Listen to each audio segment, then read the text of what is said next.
be a short one. So welcome everybody. I'll gavel us in to the final meeting of 2024, June 11th, 2024 meeting of the existing Human Affairs Committee. We will be interviewing in about, 10 days for the open spots. What's that date? The 18th. The 18th. And do you know what time Human Affairs is? I don't. I have not got confirmation. Okay, because I've had a couple of people ask because there's a 4-hour block. Mm-hmm. So we'll try to find out for those of you that are interviewing. Okay, so roll call. Let the records show that all of our members are here. Thank you all. Welcome back, Dick Vale. Thank you. Pledge of Allegiance. Who'd like to lead that? I'll be glad to. Thank you, sir. Place your right hand over your heart. I pledge allegiance to the flag of the United States of America and to the republic for which it stands, one nation, under God, indivisible, with liberty and justice for all. Okay, first order of business is to approve the minutes from the May 14th, 2024 regular meeting of the Human Affairs Committee. Do I have a motion? Yes. So moved. Thank you, and a second from Rosemary. So first from Stuart, second from Rosemary. Special orders of business or presentations? Doesn't look like we have any on the schedule. Unfinished business and updates. So we will go through our 2023-24 work plan and go ahead and share the reports and the updates. And thanks to all of you who submitted your reports. The community resource fair was completed. It was interesting because Troy and Carly from our community outreach team stated that they knew all of the resource providers there. And it shows how enmeshed and how well networked they are with available resources for the community. We're thinking maybe next year, and we'll work on this with our next committee, but maybe take a look at shifting the orientation a little bit, because we didn't have a lot of participants based on the fact that our point in time count is so low. So we don't have a lot of individuals that haven't been offered services. So maybe we can expand it and include more things for our older citizens or more things for young people in terms of activities or programs that they might want to become involved in or things like that. Volunteer opportunities, what have you. So we can talk about that when we seat the next committee. But it was a nice success. It was hard to get the number of attendees because Stuart and I were keeping account, and then we found out that there was a backdoor entrance that we didn't know. So we had more people coming in from the other side that we didn't have eyes on. But we had 28 providers there. So it was very robust attendance. Updating the resource registry on the city website. That is in the works, and it should be completed by the end of the month. The mentorship program. Tyler submitted that, and yeah, it's all kind of there. I mean, I think that when I first joined the committee and this chamber committee had really just formed at that same time, I think the goal was to try to create a program, and as we found out, it's a little bit harder to create a new program than it is to just try to connect people that are already doing programs. And so that's been the biggest takeaway from this year is all the organizations that are listed in the report here have been present. Most particularly, Capital Unified Career and Technical Education and OC Workforce Solutions, the Ready Set OC program, as well as the Boys and Girls Club and the high school, all being represented on that group, helped to just kind of improve the success of each one of those individual programs. But I think, getting into this next year, as the cross-pollination continues among all these groups, there may be opportunities to create a more robust kind of program within San Clemente that connects all the groups into a single pipeline. That'd be spectacular. Yeah, so I kind of see this as an evergreen morphing. Yeah, it's definitely an ongoing thing. Long term, yeah. And so it's just good to have city representation on it, and we'll continue to report as we continue to meet. Excellent. Do you have many high school students that are being mentored? I'm assuming it's high school students, or I'm not mistaken. Yeah, so I mean, among the groups that are represented on this committee, it pretty much covers most, if not all, students that are actively engaged in some kind of workforce development. So career and technical education has dozens of programs at the high school campus. So them being represented there, pretty much any interest that a high school student has can be initiated through CTE, but that's mostly on campus. However, there's ways for businesses to kind of connect into that and be able to support the programs that they have in CTE. And then Ready, Set, OC, a lot of students that were participating in like internships, for example, were able to get, because of these connections that were made in this committee, were able to turn those internships into paid internships through Ready, Set, OC, which is basically county funding available for students to participate in internships. So the business don't have to incur that cost. So we've seen success from it just through the cross-pollination. How much is a background check? $100. About what we pay, A little less than that, yeah. 80? Maybe 80. 80? Something like that, yeah. Takes about 2-3 weeks. Strangely enough, I was driving here thinking about the mentorship program because that's what I do. And would it ever make sense that the city would be the entity that pulls the businesses together and makes sure that the background check is covered? Like we would, in essence, pay for the background check, or they pay for the background check, and we quid pro quo by going, "Hey, I'm going to give you a parking pass for a year, so you can." So Rosemary checked with the high school to see if there would be an interest in surfacing students that might participate, and they said, based on their other participation with the programs that Tyler's discussed, they don't have the bandwidth nor do they have the interest. Oh, really? Mm-hmm. Yeah. That's a bummer. And they said, like for instance, a doctor's office, everyone in there would have to be background checked, not just the doctor. Okay, that's a. So every single person. So you go into, wherever, everyone has to be background checked. Wow. It's too cost prohibitive. Yeah. And then it's too much manpower for them to Yeah. monitor and make sure everyone's getting background checked. If that's the rules, that's Yeah. That's, Yeah, and But- if the city wanted to take on that administrative responsibility, it would put a lot on the city to do Oh, that. yeah. Yeah. That's a Chambers- lot of responsibility. Yeah, and Yeah. Chambers considered that as well. I mean, when we first started off in talking about this a couple of years ago, the question was, do we want to try to create a new program that we could then be sort of the logistic, role and bring in new businesses and do background checks and facilitate the connections and everything. Yeah. It's a lot. There's a lot that goes into that. Yeah. So having these groups that are already kind of doing that, being able to plug businesses and students into that, seems to be a really efficient way to if go. that's the liability, that's a big hurdle. And then just to share, in the pre-Human Affairs Committee meeting that we had with our city council individuals that serve on the committee, our advisors, and Adam, an idea surfaced that our committee can investigate next year, that maybe, because, let me back up a minute. All the city employees have been live scanned, they're all background checked. Some students have approached us at different events and things and said, hey, we want to learn more about what the city does. Is there any room to volunteer there? Is there anything we can do there? So, as we convene our next committee membership or group, we can take a look at what shape or form that may take. And maybe it's we bring in a select number of students that have individuals from different departments come down to, city council chambers and speak for half an hour about what they do and see if there's any interest in that role. Or they get a tour and they get to see the different departments and go, ooh, planning, that's interesting, whatever the case may be. So, I think it's a great idea. do you like that? Yeah, and connecting that opportunity into this group could help to funnel students into that opportunity, and then it could even go as far as having like an internship that maybe the county could pay for. I don't know exactly how that would work logistically, but it's. Oh, I I'm think glad it's, you like it's, it. It's a great thing to explore with that committee is Okay. to see what what the city can do to participate in that in having an internship that it provides. Because it's a ready-made pool of individuals that are gainfully employed and interested in different types of employment that have already been background checked. So if we can put some pieces of the puzzle together, it could be another way to do it. Yeah, totally. Okay, good. So we should bring that to the next Indeed. development committee. We'll do that. Yeah. Yeah, Great. cool. Okay, so every 15 minutes DUI simulation, Rosemary? That has been done. Huge success, and San Clemente High would like to partner with the city and Human Affairs to do it every 2 years. Excellent.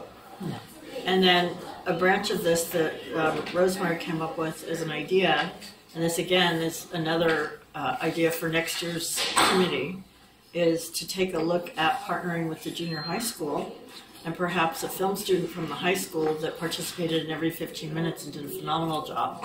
He did all the filming and he did the editing and so forth, and it was really a very nice, polished, finished product. And do an every 8 minutes for e-bikes, because every 8 minutes there's an e-bike accident. So something to think about, and we'll talk it through, but just an interesting, offshoot of an idea as a result of the successful Every 15 Minutes program.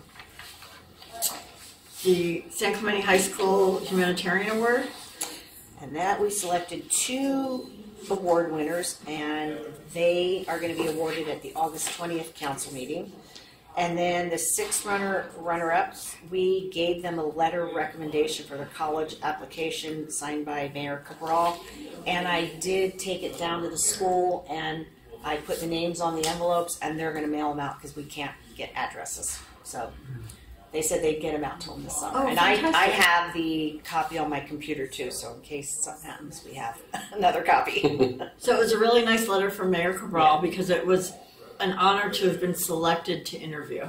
Yeah. So they can use that for their college applications. Awesome. Yeah. Yeah, so that's nice. And then the actual award winners won't be presented until August because one of the individuals, I mean, these are really such stellar students, but one of the individuals left right after graduation last week for an internship at, was it Princeton? Princeton. Yeah, so she has a several-month internship at Princeton.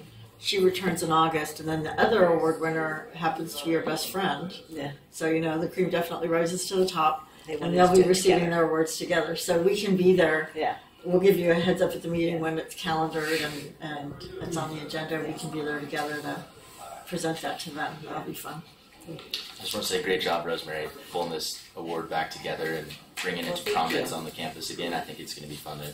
And it then continue now to hopefully grow. we just continue, and we'll get more and more applicants every year. It was such a, it goes to the fact that sometimes it takes us a minute to get our footing and get up and running. Last year was vastly different. Oh, yeah. And the caliber of individuals that applied and so forth, and Rosemary really took it on as a task to get out there and really promote it with the counselors, with the individuals that can identify students that were going places that had really distinguished themselves via humanitarian works in the community, volunteerism in the community, and we had some really terrific Oh, it's young great. adults. Yeah. Yeah, really, Yeah. very impressive. So, thank you. Thank you for doing that. Thank you, Rosemary. Okay. Reach out to the residents. That is the AI project with ChatGPT report, and I think we had a nice discussion about that in our prep meeting for this meeting. Do you want to give an update on that? Well, it's going to be extended till next year. It's got some things that still need to be worked out.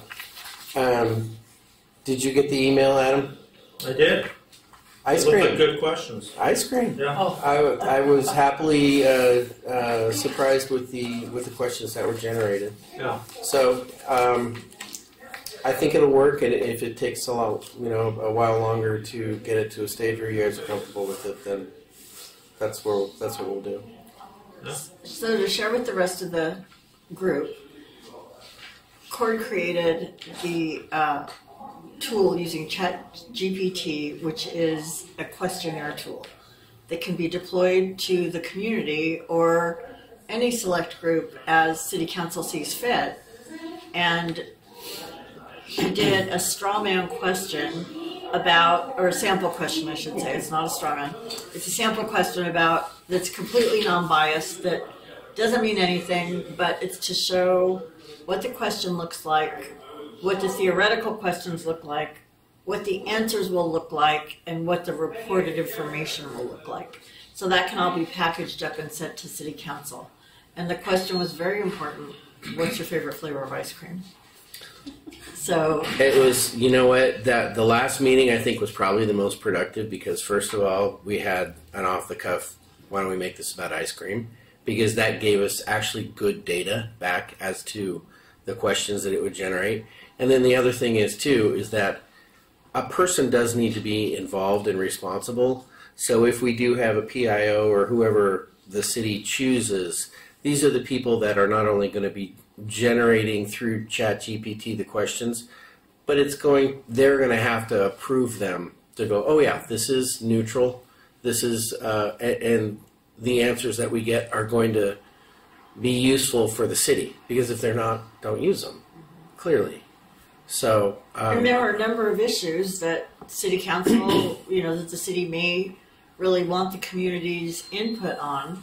And, we've heard in the past, well, there's an outside agency that comes in, oh, well, there was a survey performed. And everybody looks at each other and goes, did you get a survey? I didn't get a survey. Did you get a survey? So this is really a great way, depending upon their method that they determine to deploy it, is accessing more members of the community in a really straightforward, easy to respond way. And you don't have to hang up on a telemarketer that actually is a call you might want to participate in. the question that's generated is also filtered through basically the mission statement. So the city mission statement is used as a filter for the question, which is, again, like I said before, it's CYA. You're kind of, if people go, well, you're just having these questions because you want a specific answer. It's like, no, the question is based on the mission statement. It's unbiased. It's supposed to be, yeah. Right. So if you try hard enough, you can get a biased, question. well, sure. And then That's why you need people. There's also a list of topic areas that CORD will include in its final report that will be submitted to City Council that really is quite broad-based and very helpful in terms of City Council considering whether they'd like more information in any of those specific areas. But based on what our advisors from City Council have said, they're excited about it. I think Adam has some enthusiasm around the project, and we're going to be able to tighten it up and deliver them a tool that's going to be really useful. Hopefully. So I have a question just from a staff perspective. We had talked about launching a test. I think it was to staff. Yeah. Right. Did we want to use that question? I just need direction on what you want me to do. Do you want me to use that? And ice cream? That was the idea. Yeah. We'll Yeah. just put it into a Survey Monkey. yeah, well, I was going to just use what we have on our website. We have a survey tool that That I've worked with before, and then it's all in one spot. Yeah. Do you want something real, or do you want more ice cream? Ice cream. Yeah, let's just keep it. Ice cream. Okay. Let's see how people respond, yeah. Do I Okay. need a motion or anything for that, or can I just do it? Go ahead and do it. All right. Excellent. Good. There you So go. that'll be fun because it'll be the test sort of template of this is what went in, this is what it looked like, and this is what we got back, and this is what you can expect to see. So people get used to the format and it can be easily explained. And then you can tweak it or tighten it up if there's something that you go, ooh, I don't like how that looks. We need to clean it up and have it be this way or what have you, right? Yeah. Well, I think again, whoever administers this, that person can, if there are any anomalies, they can address it Indeed. because A lot of we don't know. responsibility on your shoulders, Tamara, with what flavor of ice Well, I cream. mean, we've done one of the surveys already. It's really going to be just tweaking it. But I think we probably need to meet offline on how you want to do the intro that goes out with it so that everyone understands what it is that they're doing, why Okay. they're doing it, and how to participate. Perfect. Yeah. Okay, Let's do great. that. So can we put a deadline on that to at least have your arms around how you want to do it by the next time we convene? Yeah. Would that be okay? Because we're still on together. Do you want to do it internally by the next time we convene, or do you want to do it next week because it's not going to be that long? Whatever you two decide. Okay. No, we can talk about that after. Okay.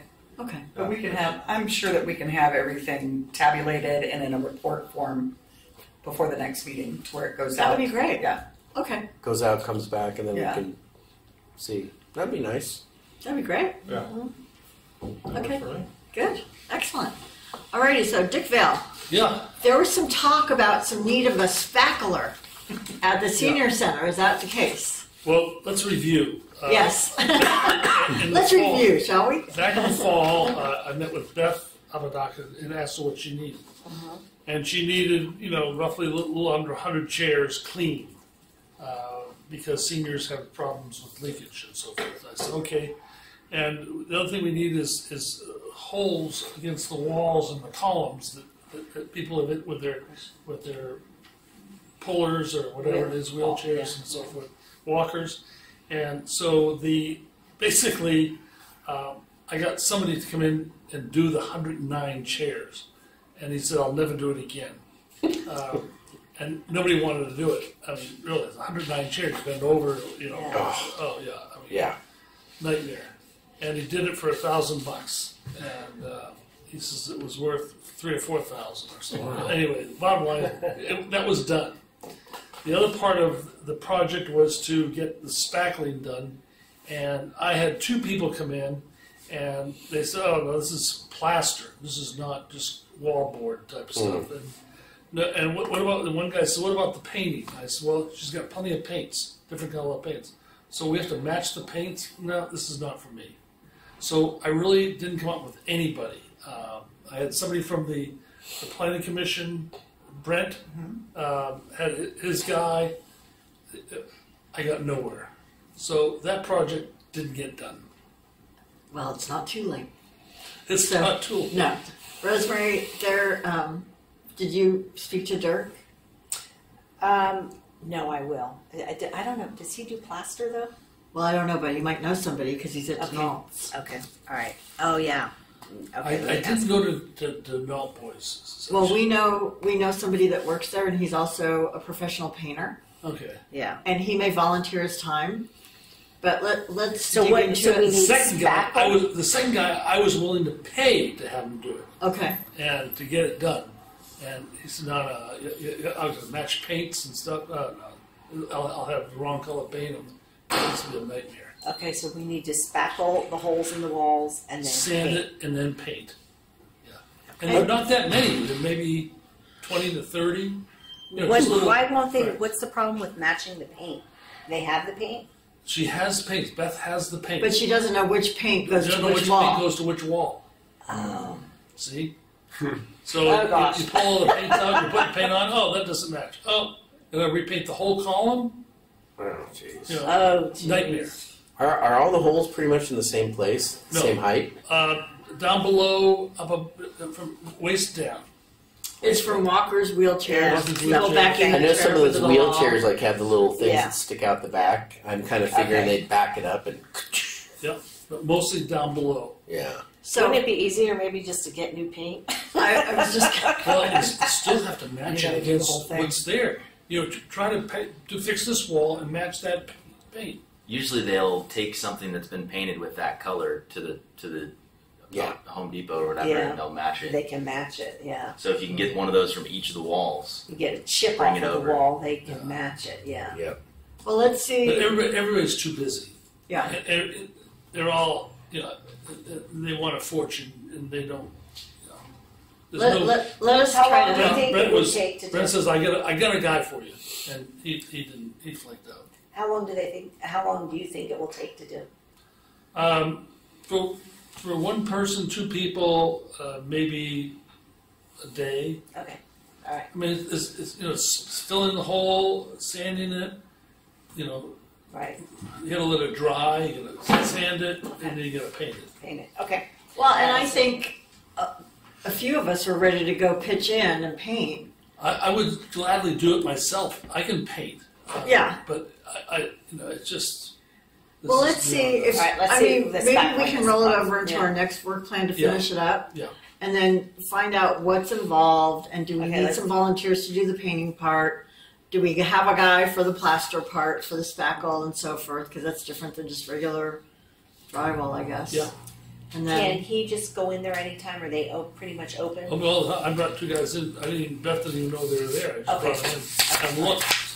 You know, so Okay, it's all right. open. You know, from 9 maybe, a.m. maybe we can take him over We can there take on his him day. over. Yeah. Let's take him over there maybe on his day off and Yeah. walk around and then Yeah. show him exactly what needs to be done Okay. so we can keep the project. Okay. I have pictures in my phone if you'd like to see the pictures of the cracks and the holes and stuff. He'll want to see him in Yeah. person. Okay. Perfect. Yeah, but if you want to text him to Rosemary, Yeah. feel free. Yeah. Yeah. Send me some pictures and then I'll Sure. forward it to him. Okay, just so he has an idea of what we're looking Yeah. for. But then if we need a game to go help paint, we can also do that. Okay. Okay. Alrighty. And 109 chairs is a lot of chairs, so congratulations. Yes. Who are you going to get And to some do of it them, next time? some of them were, I didn't realize they're the full blown, Chairs. chairs with, Oh boy. Yeah. sit-in chairs, Yeah. not just the pad in the bottom, the whole full blown chairs. And that, I was there when he was doing one of those chairs. And One of those could be an hour. yeah, exactly. Yeah. He was there all day. Wow. Based on home improvements that you think are going to take 20 minutes and 2 trips to Lowe's later. I mean, he's got a good heart for doing all that. Doing those walls, I would give it 2 days and not 1. Yeah. If there are that many And holes. with dirt Well, free. because They always end up taking. he's a slow worker. Classroom needs to be No, we've hired him He's a for very things. slow worker. Very methodical, very high quality. The best artists are, right? Yes, That's right. So, Okay. okay, good. Next item, the CDBG grants. And that was grant, done. yeah, done in February. Yeah. And we got a little bit more than what we thought, so he, Adam divvied it up how we. Proportionately. Proportionately, Yeah. Excellent. Well, good. So that's an evergreen project. And then character counts. Yeah, we made a lot of headway this year with character counts. Principal Brandt from Truman Benedict has been very supportive and interested in getting a training together for the San Clemente Elementary Schools, which we'll plan to do. Character counts gave us a rough budget that would be required for that training, as well as some resources for the schools. And the Rotary Club has really given resounding support for this. Everybody on the board supported it, so we established a fund to do some fundraising internally and out in the community for this project. Excellent. We're also in the project. That's new. Yeah, I think I mentioned it at the last meeting, but we also since then have engaged with the larger Rotary organization, which has matching grants available. Mhm. So we'll be able to double the impact of whatever we raise for this program. So yeah, it's looking like we'll have plenty of funds available, and that's been kind of the biggest open end. So now that we know we've got that, we'll be able to come back to Principal Brandt and to the character counts people and come up with a solid plan as to how to approach this. The two different options from the beginning were to approach the district and try to provide access to the entire district for this, but I think even though we have more funds available, it probably still makes more sense to just focus on San Clemente and then see how it goes, and then if the wider district is interested in trying to implement character counts and PBAS more significantly, then we can explore that in future years. So San Clemente can be the test. Yeah. Yeah, I like it. Yeah. Good. Well, congratulations. You've made a lot of progress on that. Indeed. Okay. And then we have the overall homeless strategy. So we looked at nearby cities to see how they handle homelessness, and we discovered that some cities have a comprehensive plan to handle homelessness. And in my Appendix A, I talk about what the components are of a typical comprehensive plan. Some of the cities provide funding to support beds for their homeless population. Appendix B lists some of the cities that do that. I looked at some of the tiny homes solutions, and I just looked at Dignity Moves Tiny Homes, which is, they look like apartment buildings, but they're very small. They're like 64 square feet for each unit. But on site they have services for the residents. Dignity Moves has, I think, 10 communities that have either completed projects or have already signed contracts to have the projects. And interestingly, Santa Barbara has committed to Dignity Moves to provide beds for all of their homeless population. Other tiny homes are the pallet homes, which are also 8 by 8, but they're individual units that sit individually. A little more beefy are the RPM homes, about the same size, but they have better insulation. Cost is about the same, a little bit more for the RPM homes. Appendix E talks about some of the comprehensive plans of the cities. I summarized some of them. put down Newport Beach and it's tiny.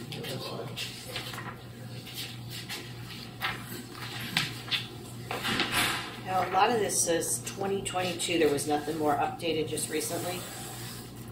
Like Newport Beach, it says January 2022.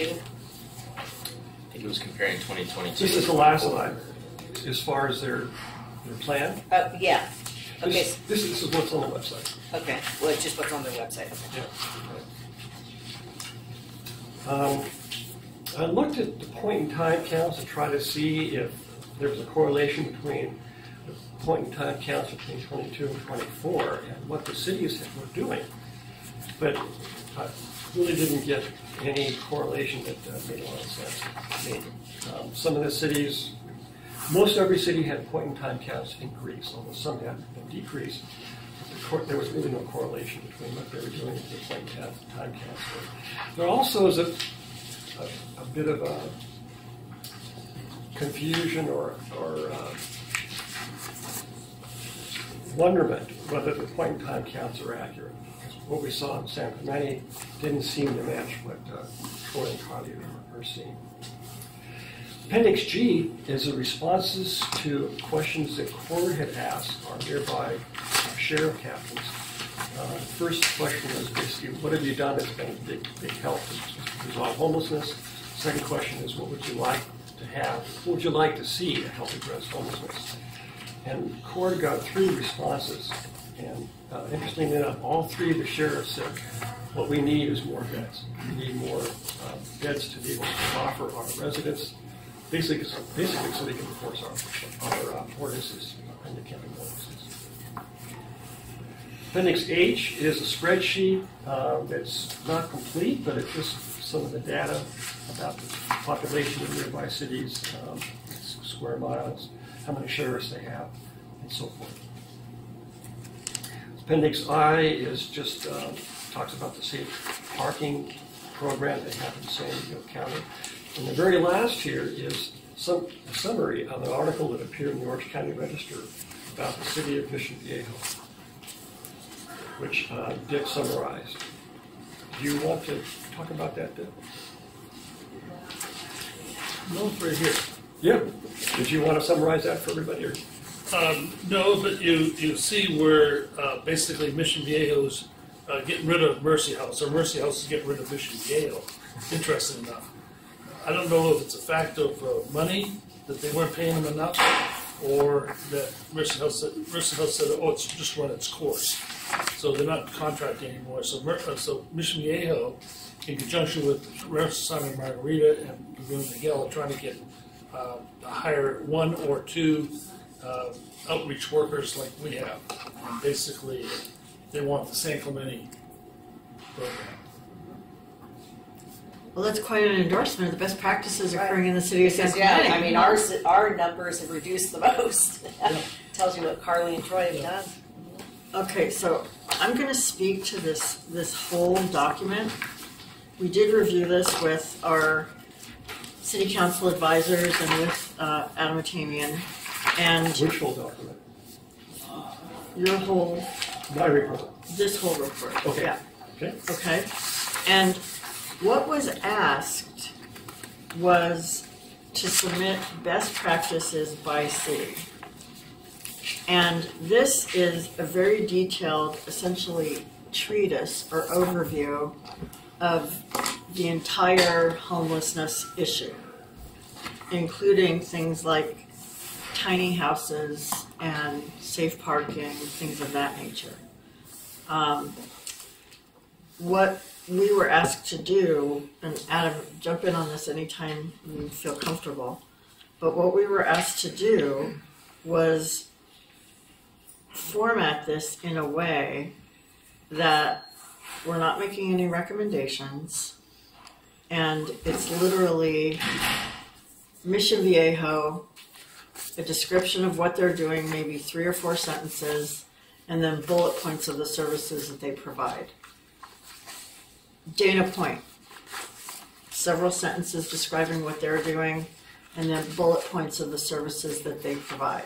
And for example, under Mission Viejo, saying they view San Clemente as utilizing best practices based on the reduction in our, homelessness individuals, and they're looking to hire a homeless outreach worker after the success of San Clemente.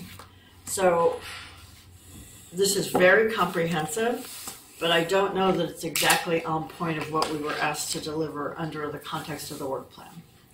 Well, my understanding was they said look at other cities to see what their best practices are, and if there are things that we see that we think we should bring attention to the city council, that we should do that. So that's kind of what I did. So I think what this work all turns into is a summary report to the city council as a culmination of this project. And in its current form, I don't think it summarizes it clearly enough. That's, I think, fundamentally one of the issues.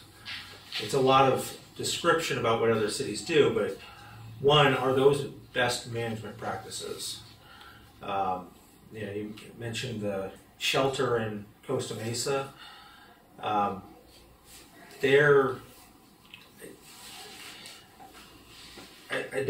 think it's difficult to ascertain whether that's a best management practice, in the sense that their population of homeless people increased after they built the shelter. So, I would, for usefulness' sake, I would say that this report would be better pared down to either identify what has worked for other cities, or just a shorter description of what other cities are actually doing. By city. By city. Right. The first part of the report talks about a comprehensive plan and what would be in that plan. Then it starts to talk about what some of the cities are doing. I think it needs to be organized a little bit better, just for its ability to communicate to the city council what the findings of this work plan project are. And I thought it needed to be just local, right here. I mean, Newport or Santa Barbara is too far from us, right? Encinitas is another county. I thought the thing was local. I thought it was just the local ones right by us. The problem is that right from the beginning we were told not to communicate with other cities. Right. So Stuart went online, we all went online, we got the things from what the city publishes. You can see it's a lot of, governmental gobbledygook. Mm-hmm. But through it all, it has some stuff. I think the bullet points is a great idea, but this is all we were allowed to get. So if we're not allowed to talk to people in the other cities, like San Juan, we know they're building a shelter in San Juan. Permanent supportive housing. We know that. Well, actually, they're But we building can't talk to low-cost them about housing. Yeah. They're doing a Jamboree not housing building project. They're low building house. individual low cost. Is it housing. a permanent? I thought it was permanent No, supportive housing. low income. It's low income housing. Okay, And that's in any case, we're not allowed Yeah. to talk to them about It's a that. Jamboree. It's So in conjunction where do with we get that Jamboree. information? We get it from their website? Well, what Andy That's what I'm was saying. talking about was not directly communicating with city staff from other cities. It was to provide your questions to San Clemente city staff, and we would make those contacts on your behalf. So Okay.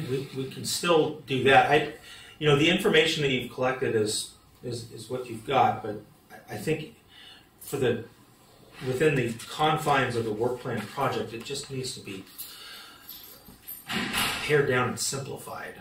I mean, ultimately, the city council is going to get all of these reports as the result of the work plan projects, and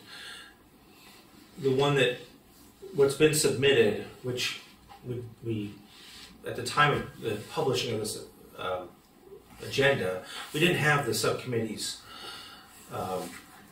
full review and support of it, which is why it was not published with the agenda. But in its current form, I would just recommend that it be kind of tailored to answer the specific questions about what other cities are doing, not what a good comprehensive plan should include. The question is, what do other cities do? And so if what they did was they developed a comprehensive plan, I would just say, this city has developed a comprehensive plan. And that's really what the work plan project seems to be asking for. If I could just speak on kind of the result here in the summary, I think Appendix H, which is the spreadsheet of information about neighboring cities, is really useful. Yeah, really what they need to see. I mean, this is awesome. And just being able to see all that information in one place, especially as it pertains to obviously the 2022, 2024 point in time counts, but also the homeless outreach teams, as it's reflected in each city. We read in Dick's report about Mission Viejo that it looks like their 2 HROs are probably Mercy House previously, and now it looks like they're transitioning to having internal HROs, and so or HRO would be a deputy sheriff, I suppose. So one city staffer. Whatever they're doing obviously isn't working as well as it's working here. They had almost the inverse effect as what we've had. Exactly. So it sounds like, as Lisa said, and others are saying, it's what we've done seems to be a good best practice, a good model that other cities are starting to take on. And I think San Juan and Dana Point do the same thing. Don't they have their own outreach workers? It doesn't say it there. I'm not sure. I know Dana Point had that comprehensive plan put together some years ago, and Adam, do you know? Doesn't Dana Point and San Juan have their own outreach workers? Yes. Yeah. So, and it's interesting. So the 3 of us have the outreach workers, and our numbers have drastically decreased. And yet Laguna Niguel, Laguna Beach, Lake Forest, and Mission Viejo have all increased. I mean, that's pretty powerful. I mean, that kind of says, these guys are doing their job. But yeah, I can agree with Adam that if, all this information is great. There's a lot of good information in here. But I think maybe the format of what we're leading to, like what we're trying to arrive at the end of the summary of information, might be able to be a little bit more clear, because it's all there. I mean, there's a lot of information out there, but it'd be good to have like a snapshot of, okay, this is the takeaway from this. Yeah, since this one was specifically council directed, I would take note of what the council most likely wants to use this information for, which is to summarize what is working in other cities as in a way to identify future avenues for city staff to investigate, to apply here. Or for example... So that's why, and I apologize. No, it's okay. So when we're talking about just a list of what are other cities doing, that's where the best management practices part of it comes into play, because the city council, it does not appear from their direction on this particular work plan project that they're interested in knowing what other cities are doing that hasn't worked. They want to know what are other cities doing that it has worked. And then from there, they know kind of what are the realm of possibilities for things that we could direct staff to do. To just say, these cities are doing X, Y, and Z, and oh, by the way, they haven't really demonstrated any positive impacts, that would be detrimental to the city's efforts in utilizing the city's resources effectively to chase after potential opportunities that haven't been demonstrated as successful elsewhere. So that's really, I think, what we're trying to get to is what are the things that have worked, and then we can look at, are we doing those things? If not, what would it take to do those things? And then we can go after those particular items. But to just have a list of what other cities are doing irrespective of whether those things are have proven beneficial, is providing too much information. The council's request is rather tailored and narrow. I was having difficulty in finding a way to measure how effective these things were. I thought the point of time count would steer me toward that, in that direction. But I'm not sure that I could believe what the point in time counts were telling me. I share that sentiment very much. I think that Chord's information from the matrix may be one way to start analyzing success, as in terms of basically bullet pointing the things that cities have, what are their resources, and what has been shown to be their general trajectory in addressing homelessness. How do we get that information about what progress they've made? Because we can't talk to them. Well, you can submit questions to me or Tamara, and we will facilitate those conversations with other cities.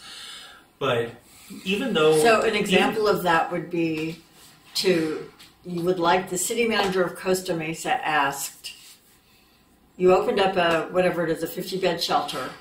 How has that worked? Have you seen your homelessness numbers increase or decrease as a result of the shelter? Yeah. Do you think the project is a success? It could be something... I'm just spitballing an example. Yeah. Yes and no, though. I'm not saying that that's the specific question. No, and I know you'll agree with me. Your answer is going to depend on who you ask as well, and I know you know that. Mm-hmm. Well, we're gonna have to make it uniform that you want all of the cities. Yeah. And to my way of thinking, Cord, who you listed here, intuitively, if we're taking a look at communities that are neighboring San Clemente, that we want to learn about best practices from, San Juan Capistrano, Dana Point, Laguna Beach, Laguna Niguel, Lake Forest, and Mission Viejo, I think we can keep it to that. Mm-hmm. Mm-hmm. And then say, Tom's nodding. Thank you for nodding. I like it. I'm not a member of this committee. No, I I'm a appreciate. civilian. I appreciate the positive reinforcement. But in any case, I think it needs to be tightened up. Mm-hmm. Yeah. And Laguna Beach is doing this. Laguna Beach has a friendship shelter. They refer people out for mental health care needs. They do this, they do that. We're looking for we've got a lot of data here, or a lot of We're information. looking for actionable. We're looking for the nuggets, the things that actually work. And like when I look at Appendix H that I did, and you look and you see it's almost no correlations, because you see some people that are doing everything and their numbers are going up, and then you see other people and for no apparent reason their numbers are going down. And then there's the philosophy. There are varying philosophies. If you build it, they will come, or don't do that. Try to avail them, people in need of resources, wherever those resources may be, and let's get creative to get somebody into rehabilitation or workforce training or permanent supportive housing, whatever the case may be, counseling, medical management, all of the supportive services that are out there. And I think those are the nuggets that City Council is looking for. Do I understand it? I think you're definitely all on the right track. One thing to keep in mind is that cities utilize data to inform their success. So regardless of the point in time count, it would surprise me if other cities don't have a monthly homeless outreach report. Right. Even CityNet and Mercy House did those types of reports for the city. While they're all done a little bit differently, to use an example as the point in time count, we disagree that there were 65 people that were homeless in the city on January 24th of this year. However, if you look at the 2019 and the 2022 and the 2024 point in time count, it speaks to a trend that is decreasing. That is our experience, is that homelessness is decreasing. That point in time counts show that. We just dispute the actual number that they have applied to it. If you use that trending and look at other cities, you can make inferences. Like if Costa Mesa's numbers have gone up in the point in time count, yeah, it may not be 200 people that are actually homeless there. But if the point in time count says that their numbers are higher than they were in 2022 or 2019, I think we can make some inferences about how successful their programs have been over that time period. The other one is, like I said, on the city's monthly reports, any cities with community outreach workers are going to be doing a best management practice. That's been proven here. And if you look at their numbers, I would say that by and large, unless it's a city of 400,000 people and there's one community outreach worker, you're probably going to get some realistic numbers as far as what their actual, monthly contacts with homeless individuals are. And that might also then help inform how successful some of their other programs, have been. Can we do a PRA for the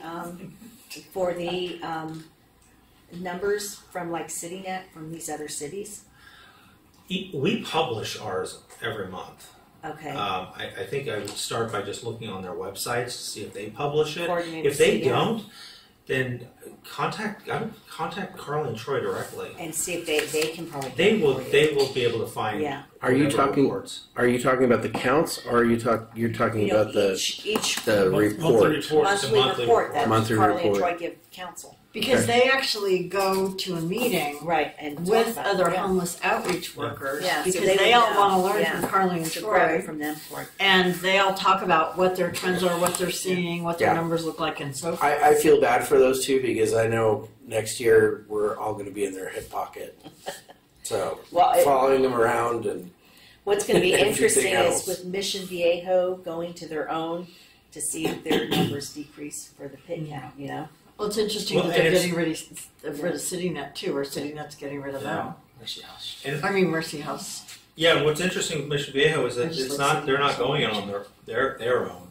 They're going in with Laguna Hills and They're sharing. Rancho Mission Viejo. Right. They Right. hope Or to. They Rancho hope Santa to. Margarita. Yeah. They Right. hope to. They hope to. Yeah. They're trying to work. They're negotiating right now. Sort of a joint powers Mm. agreement. So here's Tom.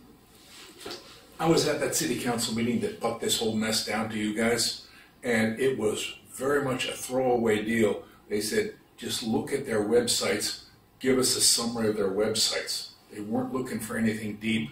Whatever the actual written mission that was given to us, we should look at the phrasing of it, because I think that's very important.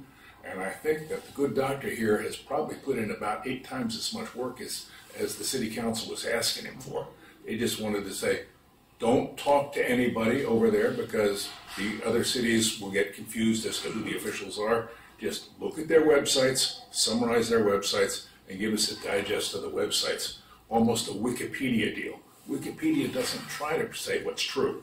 It tries to say what's on the net. And here we are pretending to be Wikipedia, and that's a pretty slapdash operation. And the city council was kind of asking us to be slapdash. I can echo Tom and saying, Sue, you put a lot of work into this, and I hate to say it, but it wouldn't be the first time that someone's put a lot of work into this specific work plan item and had not a lot of result out of it, so I'm sorry for that, but I think it's still worthwhile information to look at. And where we go from here, it's kind of tough to say, but it seems absolutely clear that the resounding takeaway from this is that having in-house homeless outreach workers versus outsourced homeless outreach workers is absolutely the right way to go, and it's proven in our city and as well as other cities. And one thing that I think would be interesting outside of looking at city websites is actually watching city council meetings where these reports are presented, because just in following our city council meetings over the past several years, you can see a notable difference in how the report is presented when we have an internal homeless outreach worker versus not having one. The information is so much more robust. They have such a better idea of what's going on in the community versus when it's outsourced. It's kind of there's a veil behind the information that you can't really see into, and so that seems to be the biggest takeaway. Beyond that, we can see that Dana Point and San Juan have also had success in the list that are listed on that matrix. And so I'd say that those two cities are probably the ones that we should focus on in terms of doing outreach and understanding what they're doing that's successful. There are only 2 neighboring cities, and I think just diving in a little deeper with them to find out what they're doing, and maybe even, again, watching their city council meeting to see what the report looks like as it compares to ours, and that might give some indications on what they're doing that's different than what we're doing. But I think it's great work. Again, I'll say, like, we might be aiming towards a certain goal here in the summary, but I still think the information that's presented is useful in having a holistic understanding of what's going on in our area. So thank you for doing that. Thank you. I just want to add that I don't think we're going to see benefit in limiting ourselves to only the very nearby cities. For example, if we see other cities that are doing something that are very effective, it would be beneficial to look at those cities too. Fair enough. Because there is such a breadth of information contained, I think dissecting out by city is what is going to make it make sense to someone who's not going to spend a half an hour, 45 minutes reading the whole thing. So my suggestion on next steps, and Adam, see if this makes sense and if I'm expressing it correctly, would be to take each of the cities that you've researched, break it down by city, what they're currently doing, and if they have a homeless outreach worker, for example, what would you like to see? And then submit whatever those 5 or 10 questions to Adam so that he can go to those cities, get those questions asked to be rolled into your report. For example, if you have a homeless outreach worker, we'd like the most recent copy of your homeless outreach report presented to City Council. And then you get a 1-pager, like the pie chart that Adam presents, and it goes through, I think, what do you do, Adam? It's a rolling 3-month comparison. So I was trying to see the slide in my head. I thought it was rolling 3 months. So maybe you submit an example of ours and say, do you have anything that looks like this that you could send us? And then you could take a look at what they're doing and submit that to City Council. Because again, they're looking through the haystack to find the needle. They are looking for, is there something else that we're missing other than, our extremely productive and impactful Lisa, I had a meeting right from the beginning with Troy and Carly, and remember, and Stuart was there. Sorry, I didn't even know you were on the committee. Anyway, we sat down there at Moulins and for an hour and a half, and we talked about, and I had a whole list of questions, and I asked them the questions, and then we came back, gave you a report, and then you wanted to add more questions. So why don't we dig up those questions and go through that next meeting? Perfect. And do that. We already have a list of questions, don't we? We do. Yeah. So you're saying those questions could be sent through staff to Yeah. other So cities? give it to Adam. Perfect. Yeah. Let's just do it. Why not? So I do think this is very thorough, but I do think it needs to be edited down into a bite-sized summary, for lack of a better descriptor, just so that City Council and our mayor and city manager and Adam can take a look at it and say, oh, here's what Laguna Beach is doing. This is what they do for their mental health crisis needs. Or here's what they do if somebody needs medical care. and just really boil it down in that manner. I have to say that some of these cities, like Laguna Beach, it would be a tome. They do so much. You know, they have so much listed. Now, the second question that Adam was talking about is, well, does it work? Yeah. So I can make a list. You know, we can pull a list from the website, but then the next question is, well, does it work? And you can ask that question. That's one of the questions. You can ask that question through Adam that will be submitted to that city manager. What in your program works well and what doesn't? Right, It's simple. Maybe that's the one question to ask. right. Not 6 or 5 or 20. Not 20. What's your favorite ice cream flavor? Yeah. Stuart, you said Santa Barbara, they're going to house all their homeless. Are they requiring it to be, I mean, anyone can just show up there and get a house, or they have to be Santa Barbara residents that have been there for a year or whatever? To answer your question specifically, I don't know, but typically when people are offered housing, they first say, do you live here? Have you lived here? And can you go home some other place? And they do that, homeward bound first.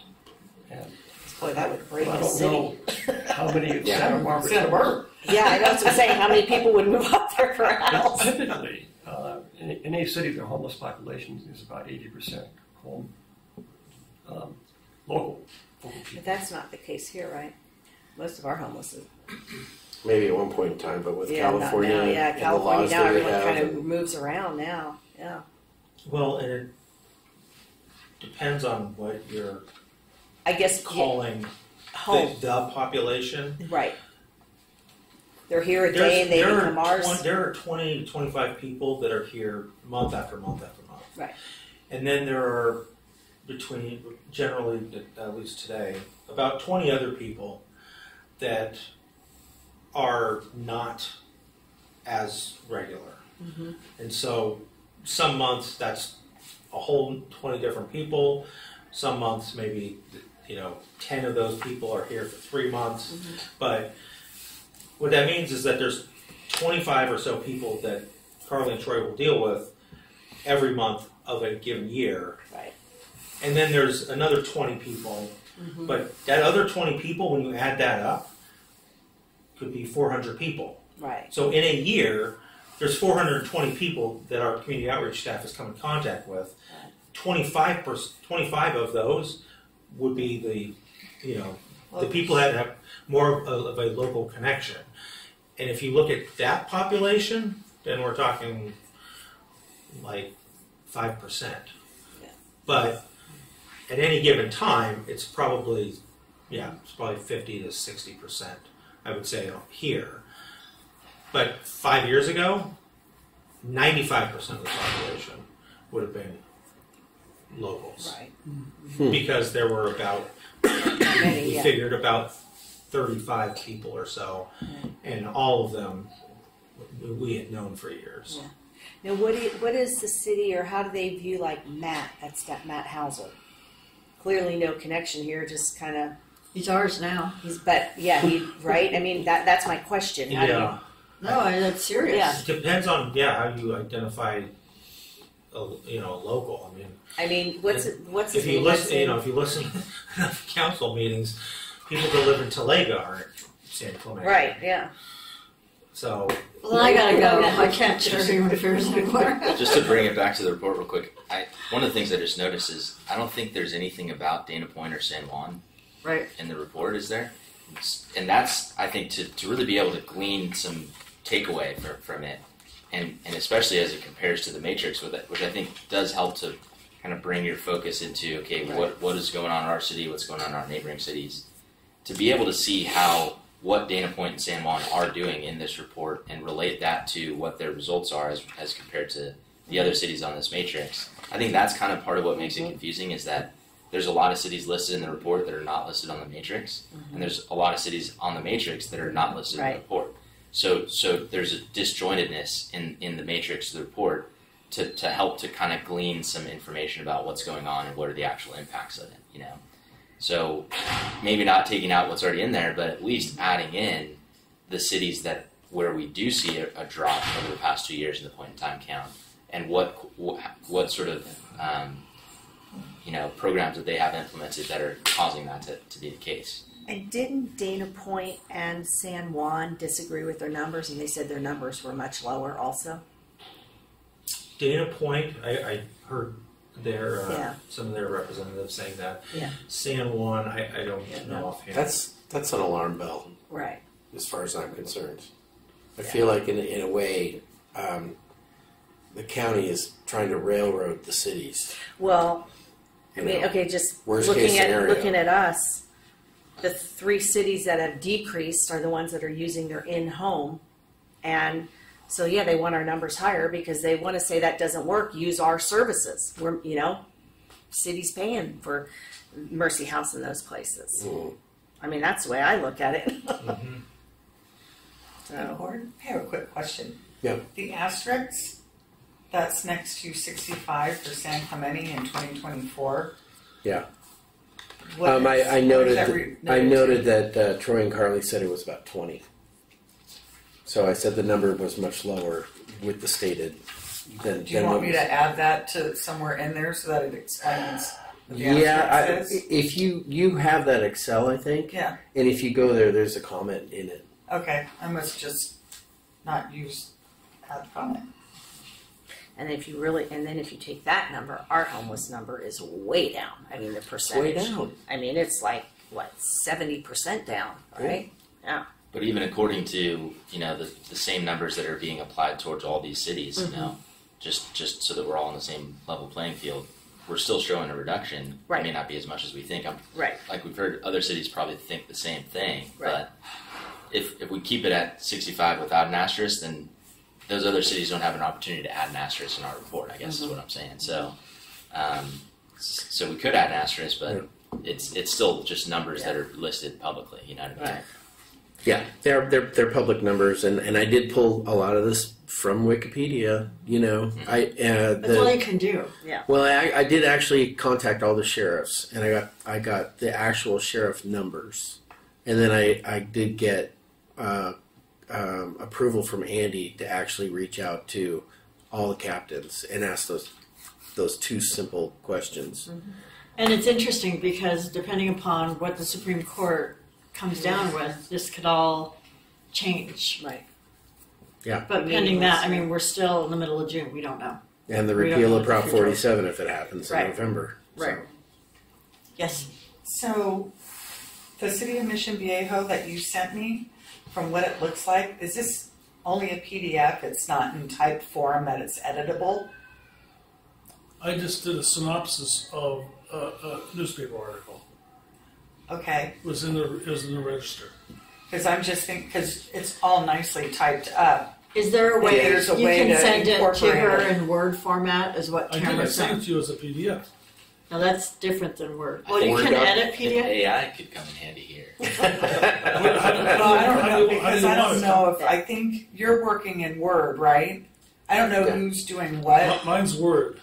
Yours is in Word? Yeah. If you have a Word doc, if you send it in a Word doc, then I it just can I be- sent you as a Word doc. It's a PDF. I think it's a PDF. PDF. Oh, it's a Yeah, PDF. if you Oh, I can send me scanned the it. Word, then I did, you're can, right. then at least it can go Okay. in the area Yeah. that, yeah. Okay. That's why it was just an attachment. That's all right.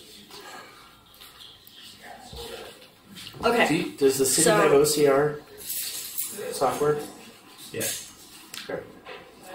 So let's land the bus on this, or land the plane on it, not the bus. Let's land the plane on this. What are next steps? Vacation. Summer. Hello. I move that we table this until the next meeting. You know, Right. a whole new staff, maybe a whole new group. You know, Do we want to bring? Oh, good point. So Supreme Court will have a decision by the end of the month. yeah. So let's just, Yep. let's just Yeah, wait till maybe. July Yeah. meeting, huh? There you go. Yeah, because that's gonna. Fair enough. The Supreme Court is rigid. Yeah. They clean out their docket by the end of June every year. Well, they said they were going to Yeah. have the decision by the end of June. I mean, they do that every year. Right. Their Before they entire adjourn. docket. Right. Could be Thursday. Okay. So then, do we need a motion on that, or can we just say it? Does this need I to go to think council? I made a motion already. I need a second. Is there a vote on all of these to approve, or how does this? The work? whole thing, the whole The report. report. Right, let's deal with the homelessness issue first, and then let's go through, and we'll do a motion on the whole report for submission to city council. But we're not gonna submit it till we have the homeless report. Yeah. You don't want to submit all the other stuff? No, I wanna submit it as a complete report because it's a deliverable on our work plan. I amend my motion to all the whole work study till the next meeting. How's that? When does this need to be submitted to council, Adam? So, as soon after the next appointees are made, the better.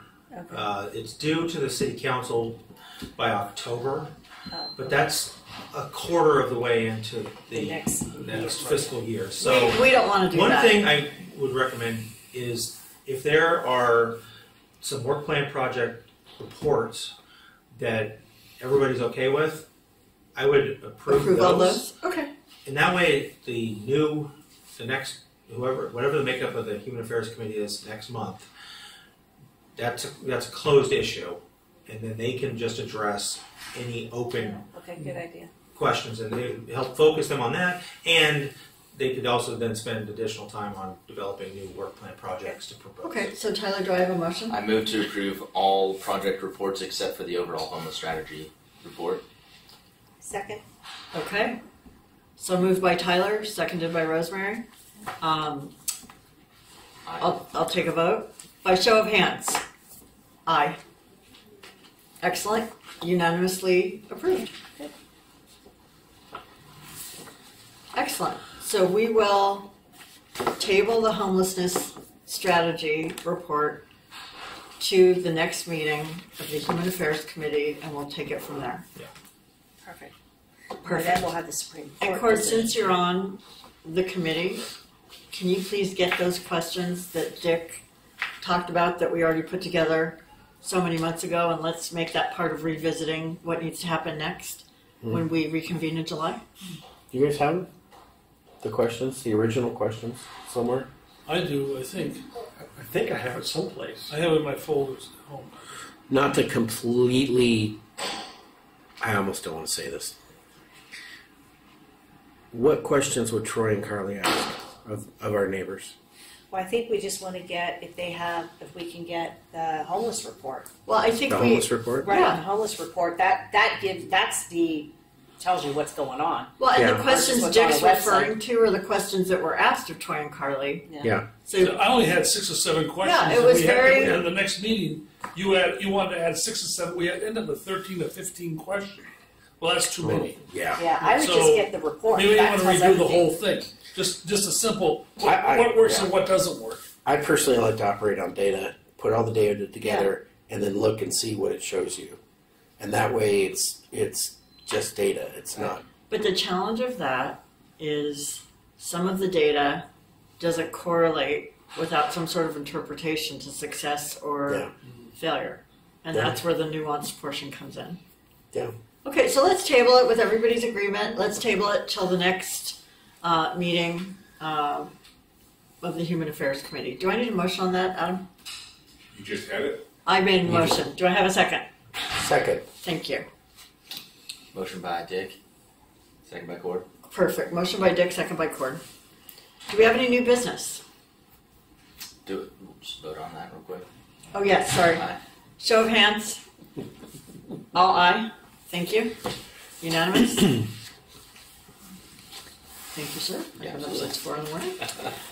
New business? Do we have any new business? You want Going comments? Pardon me? You want comments from members, or is this? Yes. So I'd just like to give you an update on FAM, because it's a big part of our human relations. Thank you. in the city. We have moved into our new building, we're no longer in the city building. And it's working well. We just had a gala last weekend, and we made $420,000. Congratulations. At the casino, yeah. Netted over 300,000. Numbers are up, more people, needing help, needing food. We're doing the best we can in the transition from moving from Negocio up to the new building. We were closed for 6 weeks. Wow. And we just bought a new $50,000 freezer to put in there, and so we got a lot going on. And but it's working pretty well. You won't see the lines like used to have lines. I was on going to the say, are street. the lines better up there? Yeah, no, there's no lines. there's It's no. all by appointment. Oh, okay. And Up there, nobody'd see it anyway. No, you would. Well, No, cul-de-sac, they there's saw- other buildings. People would be complaining up there. Oh, really? Yeah, Oh, there's people in that. Yeah. So the other thing is, it's by appointment. They have to talk to we're revamping our whole client base and be sure that everybody's eligible, that type of thing. So, a lot going on. Excellent. Dick, if it's all by appointment now, does that mean that you need fewer volunteers? Bless you. Bless you. No, we need coming in, going out. It's still the same volunteers. Okay. Yeah, still need a couple hundred. So there's still like opportunities for a group of volunteers to Oh, come in at all at once. absolutely. We need and we need truck drivers. And, I can't do that anymore. I can't pick up 50-pound boxes. Yeah. So people then come in for their appointment and pick up their food. That's great. And it's all computerized, and we know what people they're serving in each family, and Good. so it really works out well. Thank you. Yep. Excellent. Any other comments from any other committee members? Yeah, just a recap on the Rotary Route, the mental health walk that we had at the outlets yes. a couple weeks ago. Sorry, we had another event. Oh, no worries. Thanks for anyone that supported. We raised over $20,000 for Good. local nonprofits, and that's going to be distributed between several organizations, including California Youth Services, Wellness and Prevention Center, Noble Path Foundation, Because I Love You. Many of these are local organizations too, and a couple of others. So all local nonprofits that support mostly youth mental health and drug abuse and use awareness and prevention. So it was a great event. We'll look forward to doing that in future years. And then also another Rotary thing. This just kind of reached my desk a few days ago. This is a e-bike safety community event that the Rotary Club of Laguna Niguel is putting on. So they've got a city council member, a deputy sheriff, Mission Hospital representatives, and somebody from a local cyclery shop to do some education and prevention for e-bike safety. That's So fantastic. just something to, I don't know, put in our Rolodex in case. That's total Yeah. copycat. We should Yeah, absolutely. and Rotary is, like one of the secrets of Rotary is copy everything, like just whatever somebody else is doing, just copy it. If it works, yeah. we You don't have to be definitely the get smartest at everything. You just have to know good, smart people. Yeah. Right? That's Yeah. what Rotary is all about. Yeah, that's Just fantastic. Copy. DuckTales with every 8 minutes. It does. I was thinking that. I almost mentioned it at that section. So That's an excellent. maybe we can talk about it for future. Just for plan. kicks and giggles, I'm gonna. Yeah, for please. this, In fact, may I? you can have it. Oh, thank you. Yeah, I mentioned to Lisa every 8 minutes to a fourth grader. Might be a little scary. Well, no, we're not going to do the whole scene. We're not going to have body bags and Can you stuff. imagine? Can you imagine? Scared Well, straight, maybe it would man. help though to Scared straight. scare them. Have a broken bone anyway. What? Have a broken bone anyway. Yeah. Okay. Any other communication from? Yes. The people who were camping in their cars, Yes. and it's way down from, like you say, from 80 down to 20, 87 which to is 20. great. 87 to Yeah. 26. Where are they now? Well, I read off the list of the locations. Where did they go? Oh, we don't know. We don't know. Many of them avail themselves of services through Troy and Carly. That I know they're responsible for clearing Carl's Jr. and all the RVs that were down there, and they got everybody services that was willing to accept services. So it's not just tents, it's cars as well as tents. Right. Oh yeah, no, it's No. RVs, See, it's what happened box was- trucks, panel trucks, So, trailers that are towed, put up on bricks, and there's no vehicle Troy and around. Carly's salaries. Yeah, I know. Yeah. What happens is Doheny, a lot of them would go in there during the day. So they have the disability pass, so they park in that day lot. But Doheny kicks them out at 10 at night. And Dana Point got real stringent because they were all over the streets there. So they got very stringent on their, and they were enforcing it.